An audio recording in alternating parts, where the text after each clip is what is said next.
اعوذ باللہ من الشیطان الرجیم بسم اللہ الرحمن الرحیم اللہم صلی علی محمد وآل محمد۔ علامہ مجلسی اپنی کتاب بحار الانوار اور جید عالم دین شیخ صدوق اپنی کتاب کمال الدین و تمام النعمہ میں بیان کرتے ہیں کہ ابن الولید نے محمد عطار سے، اس نے حسین بن رزق اللہ سے، اس نے موسیٰ بن محمد بن القاسم بن حمزہ بن موسیٰ بن جعفر سے روایت کی ہے کہ مجھ سے جناب حکیمہ خاتون بنت محمد ابن علی بن موسیٰ بن جعفر بن محمد علی ابن الحسین بن علی ابن ابی طالب علیہ السلام نے بیان کیا ہے کہ حضرت ابو محمد امام حسن عسکری علیہ السلام نے ایک آدمی بھیج کر مجھے بلوایا اور کہا، پھوپھی جان، آج رات آپ ہمارے پاس افطار کریں، یہ شب نیمہ شعبان ہے، آج کی شب اللہ تعالیٰ اپنی حجت کو ظاہر فرمائے گا جو ساری زمین پر حجت خدا ہوگا۔ میں نے پوچھا، کس کنیز کے بطن سے؟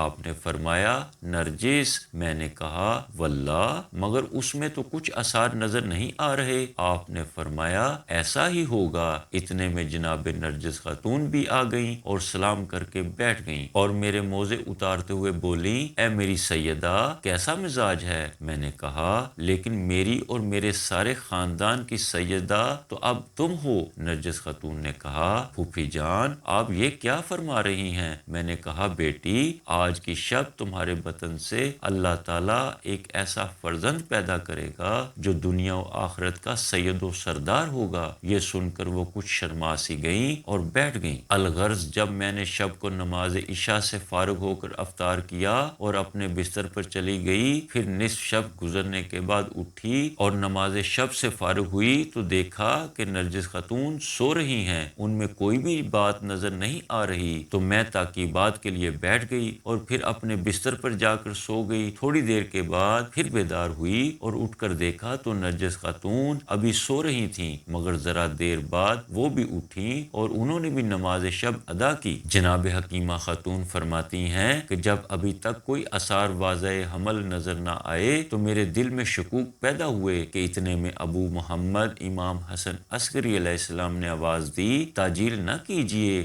وقت قریب ہے۔ جناب حکیمہ خاتون نے فرمایا، یہ سن کر میں نے سورہ حامیم، سجدہ اور سورہ یاسین کی تلاوت کی۔ ابھی میں تلاوت کر ہی رہی تھی کہ نرجس خاتون نیند سے چونک کر اٹھ بیٹھیں اور گھبرا کر میری طرف دوڑیں اور مجھ سے لپٹ گئیں۔ میں نے کہا، تم پر بسم اللہ کا سایہ رہے، کیا تم کچھ محسوس کر رہی ہو؟ انہوں نے کہا، جی ہاں پھوپھی جان۔ میں نے کہا، پریشان نہ ہو، اپنے دل کو مضبوط رکھو، میں نے جو کہا تھا یہ وہی ہے۔ جناب حکیمہ خاتون فرماتی ہیں کہ اس کے بعد جیسے کسی نے مجھ پر غنودگی طاری کر دی اور ادھر ظہور ہو گیا۔ آنکھ کھلی تو میں نے محسوس کیا کہ میرا شہزادہ، میرا سید و سردار دنیا میں ظہور کر چکا ہے۔ میں نے کپڑا اٹھا کر دیکھا کہ وہ اپنے عزائے سجدہ زمین پر رکھے ہوئے سجدہ خالق میں ہیں۔ میں نے بڑھ کر انہیں اٹھا لیا اور سینے سے لگا لیا اور دیکھا تو وہ بالکل پاک و صاف، طاہر و مطہر ہیں۔ اتنے میں حضرت ابو محمد امام حسن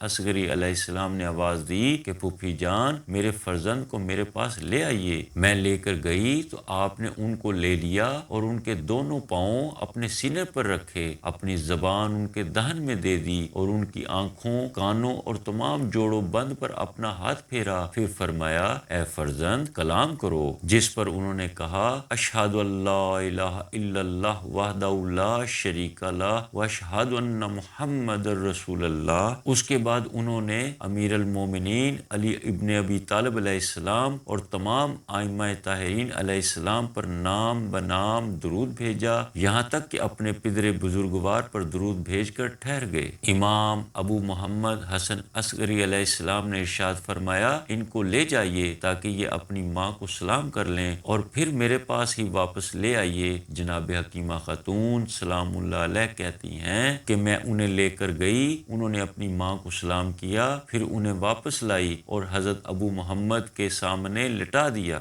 آپ نے ارشاد فرمایا، پھوپھی جان 7ویں دن پھر تشریف لائیں، مگر میں دوسرے ہی دن ابو محمد کے سلام کے لیے گئی اور پردہ اٹھایا کہ اپنے نومولود شہزادے کو دیکھوں، مگر وہ نظر نہ آئے۔ میں نے حضرت ابو محمد امام حسن عسکری علیہ السلام سے دریافت کیا کہ شہزادہ کہاں ہے؟ آپ نے ارشاد فرمایا، پھوپھی جان میں نے ان کو اس ذات کے سپرد کر دیا ہے جس کے سپرد مادر موسیٰ نے حضرت موسیٰ کو کیا تھا۔ جناب حکیمہ خاتون فرماتی ہیں کہ 7ویں دن میں پھر حضرت ابو محمد امام حسن عسکری علیہ السلام کے پاس آئی، سلام کیا اور بیٹھ گئی۔ آپ نے مجھ سے فرمایا، جائیے اور میرے فرزند کو میرے پاس لے آئیے۔ میں گئی اور ایک کپڑے کے پارچے میں لپیٹ کر انہیں لے آئی تو آپ نے پھر وہی کیا جو پہلے کر چکے تھے، اپنی زبان مبارک ان کے دہن میں دی جیسے انہیں دودھ یا شہد پلا رہے ہوں، پھر ارشاد فرمایا، اے فرزند کلام کرو۔ شہزادے نے کہا،